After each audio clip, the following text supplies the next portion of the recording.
جو شخص ایمان لانے کے بعد اللہ کے ساتھ کفر کرے وہ نہیں جو کفر پر زبردستی مجبور کیا جائے اور اس کا دل ایمان کے ساتھ مطمئن ہو، بلکہ وہ جو دل سے اور دل کھول کر کفر کرے، تو ایسوں پر اللہ کا غضب ہے اور ان کو بڑا سخت عذاب ہوگا۔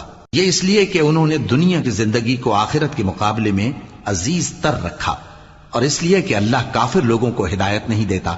یہی لوگ ہیں جن کے دلوں پر اور کانوں پر اور آنکھوں پر اللہ نے مہر لگا رکھی ہے، اور یہی غفلت میں پڑے ہوئے ہیں۔ کچھ شک نہیں کہ آخرت میں یہی لوگ خسارہ پانے والے ہوں گے۔